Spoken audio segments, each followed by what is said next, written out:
Paul Krugman, the Nobel Prize in Economics, once wrote, "Productivity is not everything, but in the long run, it is almost everything." So this is serious. You know, there are not that many things on earth that are almost everything. Productivity is the principal driver of the prosperity of a society. So we have a problem. In the largest European economies, productivity used to grow 5% per annum in the 50s, 60s, early 70s. From 73 to 83, 3% per annum. From 83 to 95, 2% per annum. Since 1995, less than 1% per annum. The same profile in Japan. The same profile in the US, despite a momentary rebound 15 years ago. And despite all the technological innovations around us, the internet, the information, the new information and communication technologies, you know, when productivity grows 3% per annum, you double the standards of living every generation. Every generation is twice as well off as its parents. When it grows 1% per annum, it takes 3 generations to double the standards of living. And in this process, many people will be less well off than their parents. They will have less of everything. Smaller roofs, or perhaps no roof at all. Less access to education, to vitamins, to antibiotics, to vaccination, to everything. Think of all the problems that we are facing at the moment. All. Chances are that they are rooted in the productivity crisis. Why this crisis? Because the basic tenets about efficiency, effectiveness in organizations, in management, have become counterproductive for human efforts. Everywhere, in public services, in companies, in the way we work, the way we innovate, invest, try to learn to work better.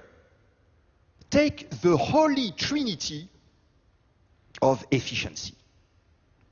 Clarity, measurement, accountability. They make human efforts derail. There are 2 ways to look at it, to prove it. One, the one I prefer, is rigorous, elegant, nice math. But the full math version takes a little while. So there is another one. It is to look at a relay race. This is what we will do today. It's a bit more animated, more visual, and also faster. It's a race. So hopefully it's faster. World Championship final. Women. 8 teams in the final. The fastest team is the US team.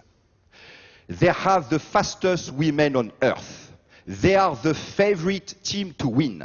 Notably, if you compare them to an average team, say the French team, based on their best performance in the 100-meter race, if you add the individual times of the US runners, they arrived at the finish line 3.2 meters ahead of the French team. And this year, the US team is in great shape. Based on their best performance this year, they arrive 6.4 meters ahead of the French team, based on the data.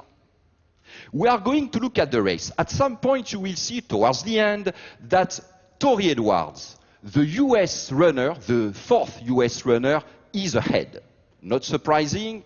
This year, she got the gold medal in the 100-meter race. And by the way, Christy Gaines, the 2nd runner in the US team, is the fastest woman on earth. So there are 3.5 billion women on earth. Where are the 2 fastest? In the US team. And the two other runners in the US team are not bad either. Huh? So clearly the US team has won the war for talents. But behind, the average team is trying to catch up. Let's watch the race. Ouais. Voilà, c'est parti. Patricia Girard pour l'équipe de France. Patricia qui va aller chercher Muriel Urtis. Elle est partie comme une folle, Patricia. Allez, allez, attention, voilà, c'est assuré, c'est passé. Muriel Urtis dans la ligne opposée contre les États-Unis avec Kirsty Gaines. Muriel dans la ligne opposée qui fait l'effort, qui revient. Allez, c'est super, Muriel, faut passer à Sylviane. Oui, ça passe. Sylviane aussi. Allez, Sylviane dans le relais. Sylviane dans le virage. Sylviane Urtis, Sylviane Félix qui se bat. Qui va chercher Christine. Allez, Christine. Allez, Christine Arnaud. Allez, allez, allez, Christine Arnaud. Contre les États-Unis, ça va être juste Allez, Christine, allez, allez, allez. Allez, allez, allez. Ça va passer. Elles sont championnes du monde. Championnes du monde. 41-78. Record pulvérisé. So what happened? The fastest team did not win. The slower one did. By the way, I hope you appreciate the deep historical search I did to make the French look good. Huh?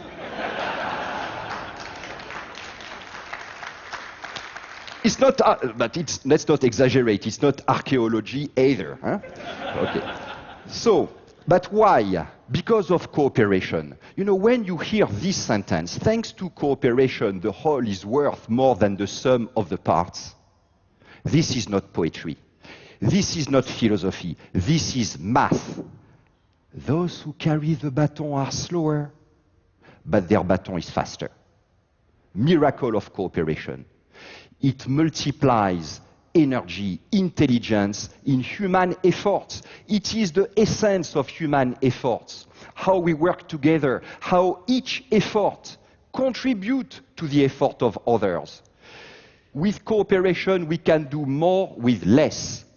Now, what happens to cooperation when the Holy Grail, the Holy Trinity even, of clarity, measurement, accountability appears? Clarity. You know, management reports are full of complaints about the lack of clarity. Compliance audits, consultants' diagnostics. We need more clarity. We need to clarify the roles, the processes. It is as though the runners in the team were saying, let's be clear. Where does my role really start and end?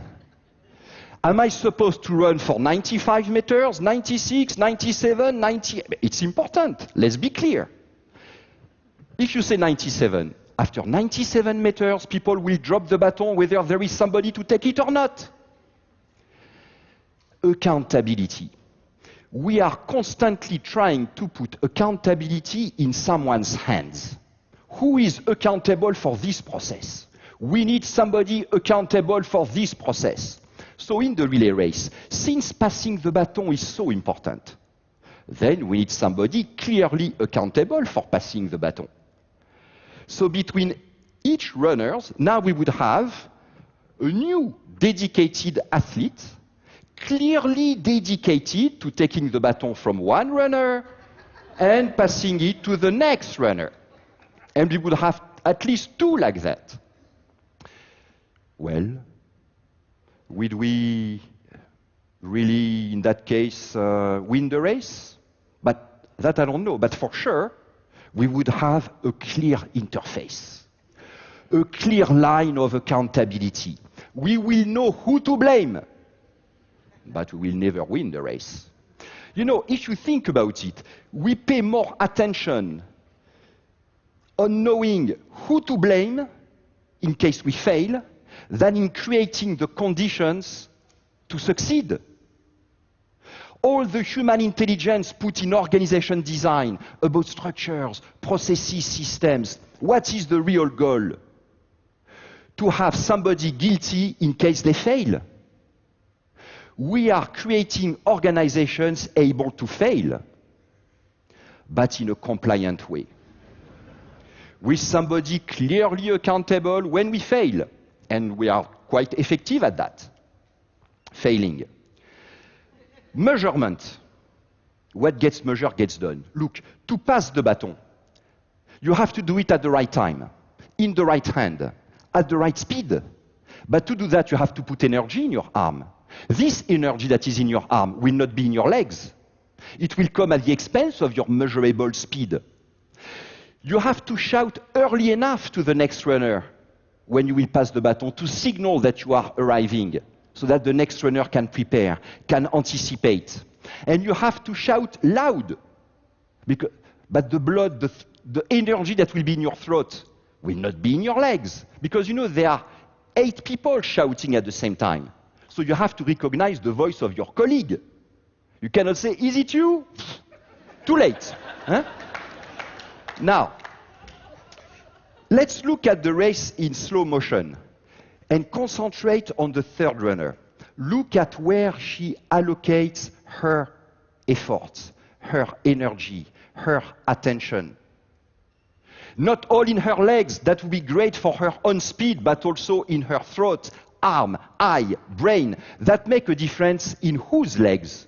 In the legs of the next runner. But when the next runner runs super fast, is it because she made a super effort or because of the way the third runner passed the baton? There is no metric on earth that will give us the answer.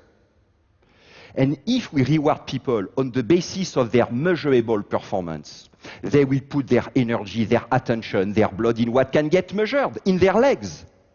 And the baton will fall and slow down. You know, to cooperate is not a super effort. It is how you allocate your effort. It is to take a risk because you sacrifice the ultimate protection granted by objectively measurable individual performance. To make a super difference in the performance of others with whom we are compared. It takes to be stupid to cooperate then. And people are not stupid. They don't cooperate. You know, clarity, accountability, measurement were okay when the world was simpler. But the business has become much more complex. With my teams, we have measured the evolution of complexity in the business.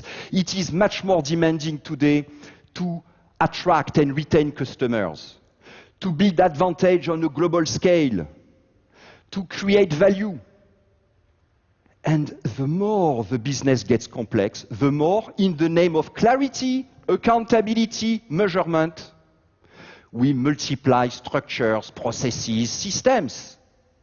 You know, this drive for clarity and accountability triggers a counterproductive multiplication of interfaces, middle offices, coordinators that do not only mobilize people and resources, but that also add obstacles.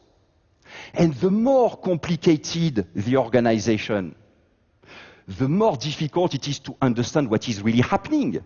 So we need summaries, proxies, reports, key performance indicators, metrics, so people put their energy in what can get measured at the expense of cooperation.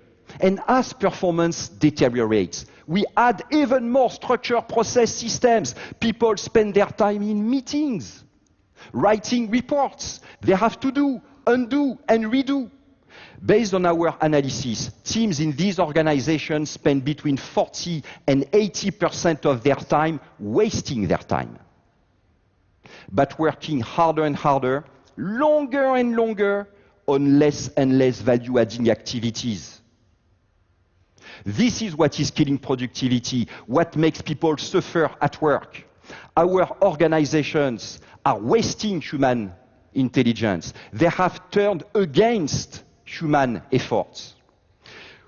When people don't cooperate, don't blame their mindsets, their mentalities, their personality. Look at the work situations. Is it really in their personal interest to cooperate or not? If when they cooperate, they are individually worse off, why would they cooperate? You know, when we blame personalities, instead of the clarity, the accountability, the measurement, we add injustice to ineffectiveness. We need to create organizations in which it becomes individually useful for people to cooperate. Remove the interfaces, the middle offices, all these complicated coordination structures.